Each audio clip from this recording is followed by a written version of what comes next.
mesterséges intelligencia ma már az életünk része. A 5. alkalommal megrendezésre kerülő EdTech Summit konferencia a mesterséges intelligenciát tűzte zászlajára. A mesterséges intelligenciával kapcsolatban vannak jelen kiállítók, vannak plenáris előadások, és a délután folyamán pedig ezzel kapcsolatban lesznek workshopok.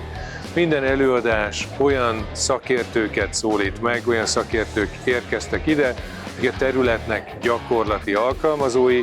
Fontos cél az, hogy ne elméletben beszéljünk a mesterséges intelligenciáról, hanem azt kapja, azt lássa, azt tudja megtanulni minden résztvevő, amit gyakorlatban tud majd alkalmazni az oktatása során.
Az EdTech Hungary Zrt. Közösségi média csatornáin, Facebookon, YouTube-on minden elérhető lesz az esemény után, úgyhogy biztatunk erre mindenkit, hogy kövesse ezeket a csatornákat. Köszönjük szépen!